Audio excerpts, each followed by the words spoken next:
Hey everybody, John here from IncomeEdge.com. Welcome back to the channel. If you look anywhere online, everyone's talking about launching their own online courses. And that's a fantastic business model. It's one that is said the industry of e-learning is said to reach $325 billion by the year 2025. That's a huge amount of money for such a very easy to enter business like launching an online course.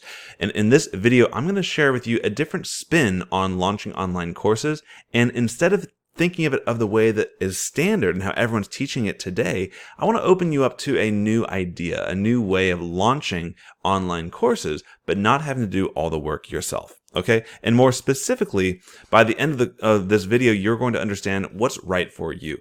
Is launching your own online course business, kind of small business, right for you? Or are you more of the type to launch an online empire? And we're going to dive into the definitions of that right now.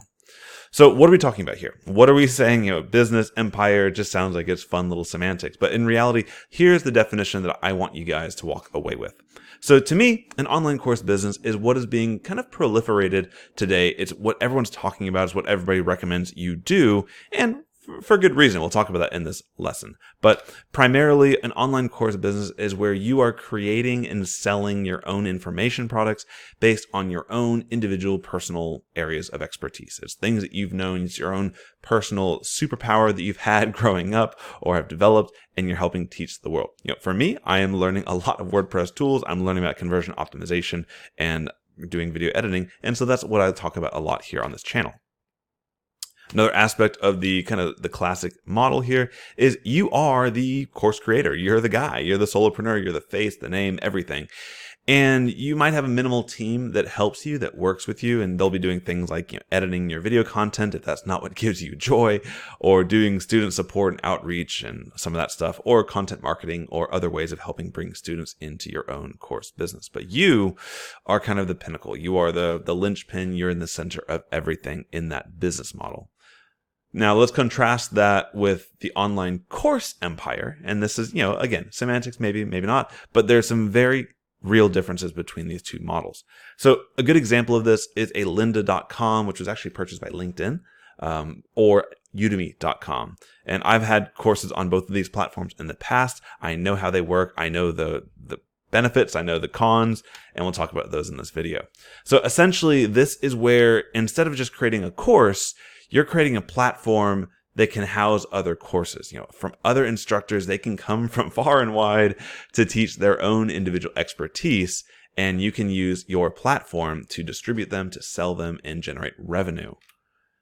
You're sharing revenue with those instructors, whether it's 80-20 or 50-50. There's a bunch of different revenue sharing models out there. And this is great because this helps incentivize instructors to come to your platform instead of you having to do all the work and all the outreach on your own. And another benefit of this model is that you as the center, as the platform owner, you don't have to do everything anymore. You've basically built out your own team. If you're familiar with affiliate platforms, you're basically creating a team of salespeople in an affiliate marketing platform where they are trying to sell your products as well in order to get a share of the revenue. This is the exact same thing where they are creating the content.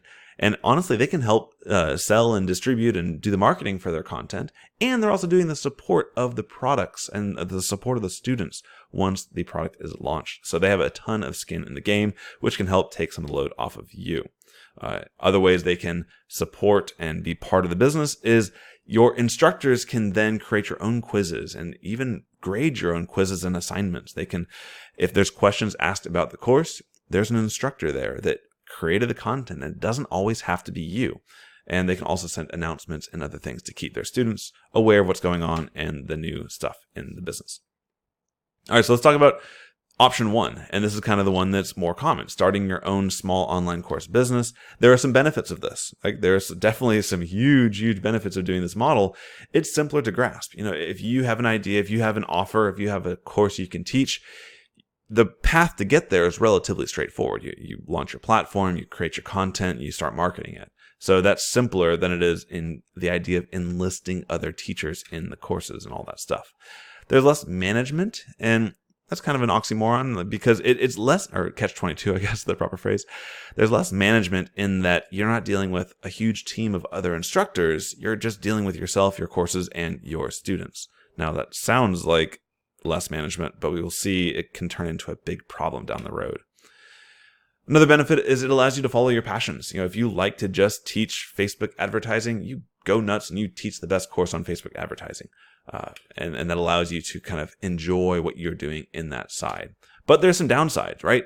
If you do this, it's less scalable. My wife and I, we have launched over a dozen online courses. In her school alone, we have over 50,000 students. And it becomes a challenge. Every incremental student becomes a little bit more to support, a little bit more to update.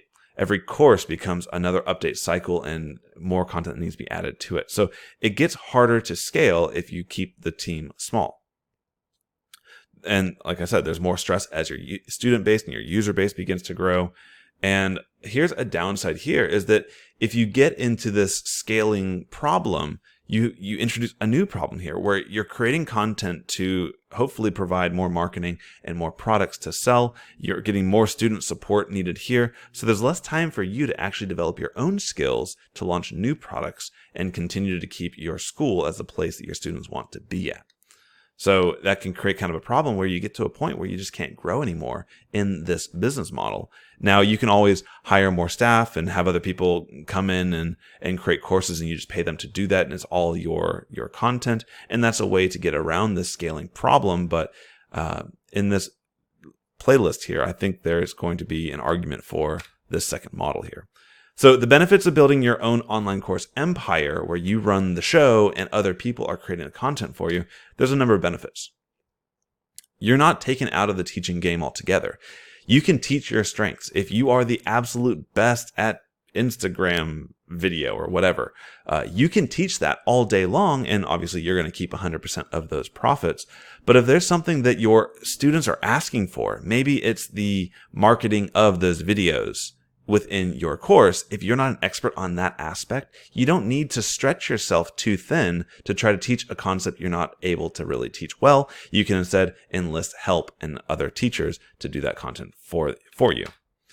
Instructors can manage their own students and let you run the platform. So when you grow large enough that you want to kind of step back and be a bit more the CEO, managing the business and the company, you can let your instructors step in and do what they want to do in their own kind of area. Like I said earlier, revenue sharing attracts your teachers for you. Now, obviously, you're still going to want to do some marketing, and in your videos, if you're starting out creating your own courses, let them know, hey, what do you like? What makes your heart sing? And what do you want to teach other people? Go ahead and click the button to become an instructor and teach as well on this platform. Huge ability there as well. And as your content grows and as the breadth of different topics that you can cover in your online academy here, as that grows, your students are going to become more lifelong learners. They're not going to go they're not going to get on Google and search for, how do I learn this other skill, if they already have loyalty built up around your brand and around your teaching style and the level of quality you hold your teachers to, your instructors to. It's kind of like I'm an Amazon guy. If I want to buy something, I'm going to not go to Google to find out where I can get it for the best price. I'm going to go straight to Amazon and I'm going to search for that thing. And if it's there, I'm going to buy it. I'm going to read the reviews, of course, and then I'm going to buy it. I'm not going to go look around and do a lot of price shopping because I've become a loyal lifelong customer of Amazon.com. In the same way, people get attracted to people, to brands, and they're not going to want to go bottom fishing maybe for learning the skills they need if they already have trust built up with your platform. So now I just mentioned the word your platform. So in this section, why should you own your own platform versus using a Udemy or a lynda.com type of platform there? And like I said, I've made several $1,000s from online courses I've launched just for fun, really. I've had a hobby and I wanted to teach people about it. So I did that before I really got into WordPress. But there are some downsides to doing this. So the benefits of owning your own platform is the biggest one. You have pricing control. And this is like a direct and an indirect pricing control. So directly, you can set your prices and you can decide if you want to have coupons or sales and all these different things. And that is a huge benefit, obviously, for marketing.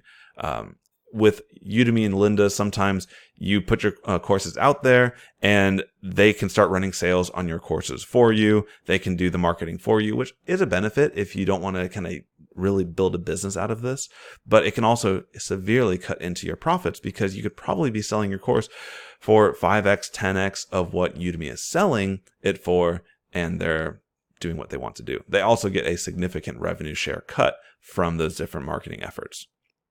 And then also on the indirect side, if you're on this online course marketplace, it's going to be a race to the bottom. You see this over and over again where these courses are being sold for $9.99. And that is just, it stinks on two different levels. On the one level, the instructors are not getting what they could be getting for the course. You know, they're putting a lot of energy, a lot of effort into these courses, and they're not getting paid for that effort. So that's one negative there. The other bigger negative is the perceived value from the learner. So if you're only paying $10 for this course, you might watch a few lessons, you might get bored, or the TV show might come on and you'll drop it because you're only out $10. But if you pay $200, $300 for getting this transformation in your life, you're going to be much more likely to stick around and actually pursue and get everything you can from that course experience. Secondly, you can niche down. If you own your platform, you don't have to feel like you need to go into all different areas of life. You don't need to do personal development, spirituality, physical fitness, and digital marketing. You don't have to have all that in your course.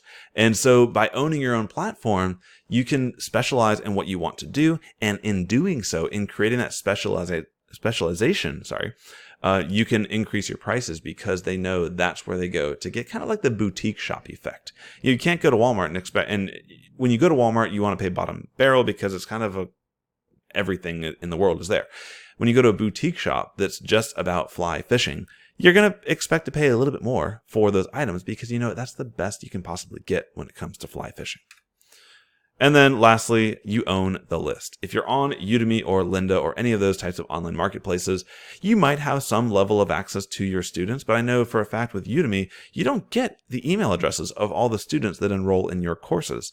You can send them some announcements, but you have to be very careful if you're trying to send people off of udemy.com and send them onto your own website to collect their email addresses. They have some strict policies around that, but when you own the platform, you own the list, you have access to that all the time.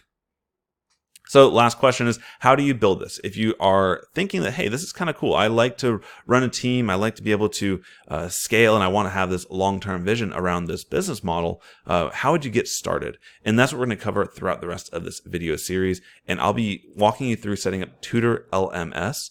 That's Learning Management System. And essentially, it takes away all that head scratching when it comes to creating this platform. If you're thinking about revenue sharing and creating instructors and students and discussion forums and all that, there's a lot of stuff that can seem extremely confusing and can be very paralyzing if you don't have a tool that's designed specifically for this. And Tutor LMS has done an interesting job, a very good job of stepping into this particular niche, this kind of vertical of a course marketplace, instead of just kind of the what you've seen a lot of in the learning management system space recently. And they've really done a good job of specializing in this area. So I'm going to walk you through setting up a website, a business from scratch using Tutor LMS and a few other tools. And I'm excited for you to come along the journey with me. If you have any questions about this, what this online learning platform is versus a business, an empire, and all these cool terminologies, leave a question, leave a comment in the description below. If you like this video, like it, thumbs up it, share it, and stick around for the rest of the videos in this series. I'm John from Incomesh.com, guys. I'll see you in the next one. Take care.